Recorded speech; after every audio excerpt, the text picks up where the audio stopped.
Hi, this is Brett. I don't like my voice, I'm too lazy to record it and my spoken English is kind of funny, so I'm using AI to read this script for me. Sorry about that, trust me, this is in both of our best interests. But isn't that British accent absolutely delicious? So anyway, a few days ago on Facebook I posted about the hi-hat sound on the new Metallica song.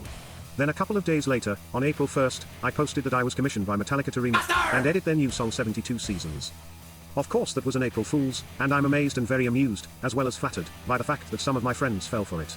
I thought this was pretty obvious though. First, well, it was April 1st, you know. I do almost the same joke every year. And there was a big fish on the terrible artwork that I did. Yeah, it's a French thing, we actually call April Fools Poisson d'avril, meaning April fish. And I also renamed the song 48 Seasons, which equals to 12 years, which is pretty much the mental age you need to be to play that kind of pranks. I actually also renamed this remaster 48 Seasons because it's shorter than the original, which I felt contained very cool riffs but was too long for its own sake in my opinion. And lastly, of course Metallica works with the best professionals in the world, so they would never commission a random guy who just complained like an idiot on Facebook.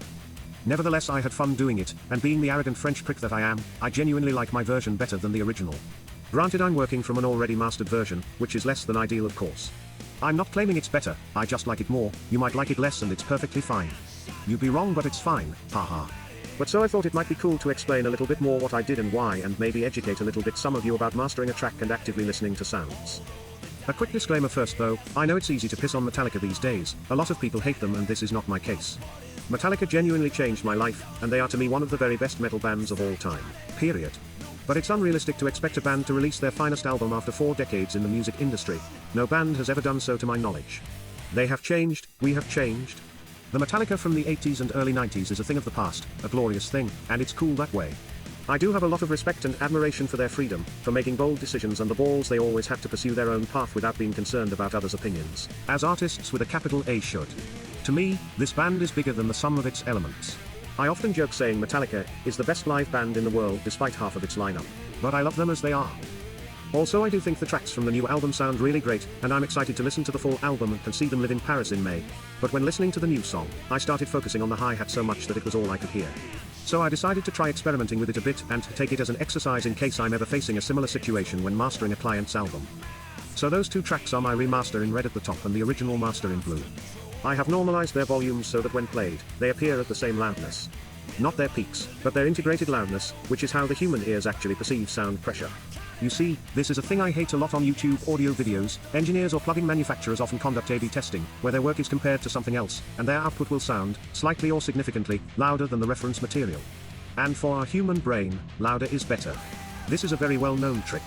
If I play you the exact same tracks, but one being as little as 1 dB louder, you will think it's more opened, has more punch, is more powerful and defined, wider, more organic, warmer and so on. Especially if I told you so beforehand. So not taking the time to ensure that your A/B is fair is just plain dishonest to me. It's not just a mistake or an oversight, it's dishonest and disrespectful because they know so and try to fool their audiences. So anyway, yeah, end of rant. Here both tracks appear at pretty much the same perceived loudness, minus 16 lufs, which is Apple's standard. Moving on.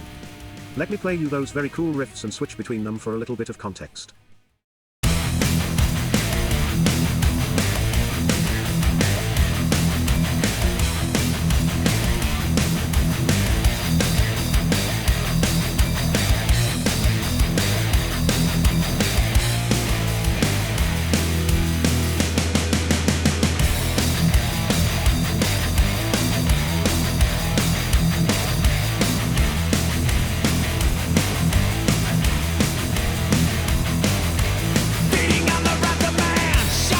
You probably heard a difference, even if you're listening on your phone or tablet, which isn't ideal for this video by the way, at least use headphones. The most obvious one is how the hi-hat is less aggressive and harsh. As a result, the focus is not so much on the hi-hat as it was before to my ears but on the music around it, and I can now enjoy it without focusing on that ringing hi-hat.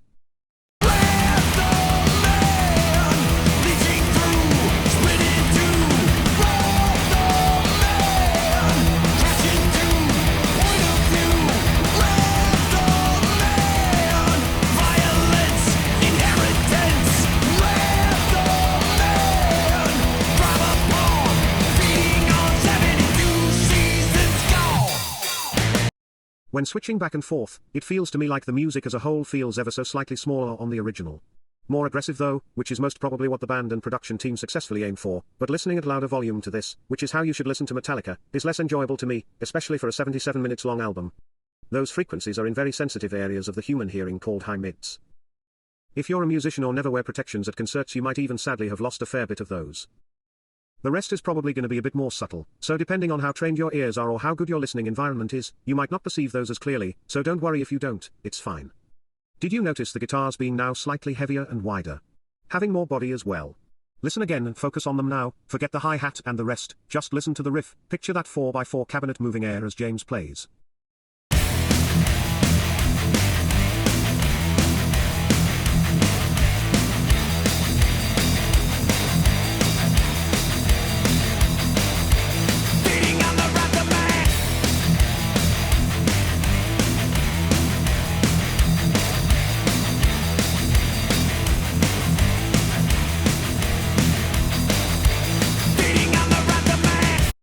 Okay, now focus your attention on the snare sound. No, I swear this is not a guided meditation session. Don't get me wrong, it's great on the original mix, but to me it's lacking a little bit of body, of weight and punch.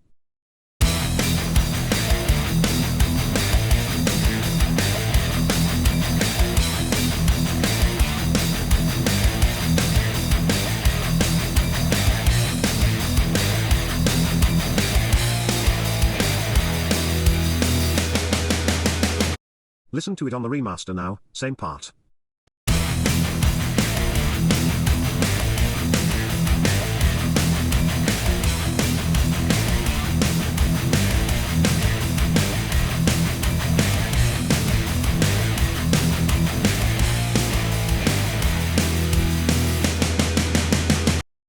Do you hear any difference? It's like the original snare is smaller in size.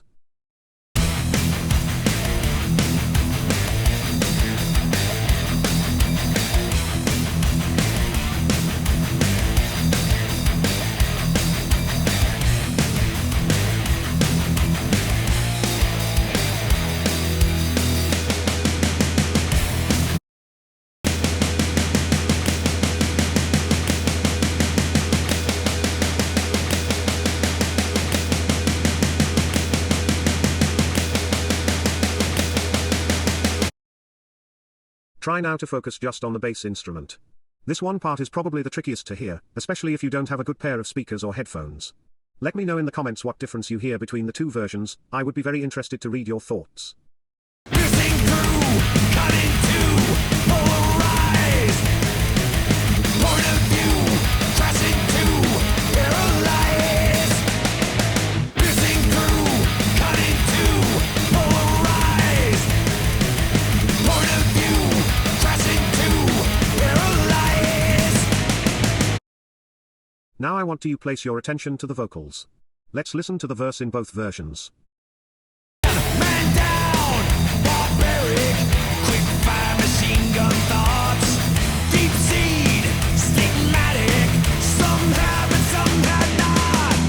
Man down, demonic, no mercy from the ghost within, turn back, hypnotic, there's breathing out but not back in.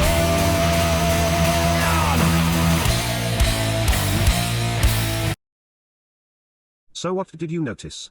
Did you hear a difference in clarity in the voice, more air and definition in one version compared to the other? Can you hear the words more distinctively in one? Listen again, maybe close your eyes and also pay attention to where you feel James is in the 3D space by moving your hand forward. Does he feel closer to you or further back as I switch from A to B? Man down, barbaric, quick fire machine gun thoughts, deep seed, stigmatic, some have and some have not. Man down, demonic, no mercy from the ghost within, turn back, hypnotic, there's breathing out but not back in. Now here is a part I kinda left out of my edit, because, well, I didn't really like it, and this is my edit, I do what I want with it, haha. I've included it again here to show you one last thing. Listen and focus on the low end when the toms come in, see how this builds up to be a little bit too much compared to the part before and the part after. No chance before this life began.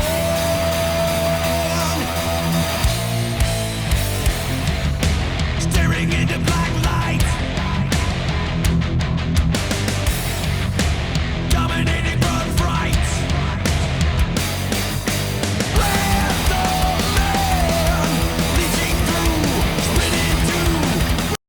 Compare now with the remaster. No chance before this life began.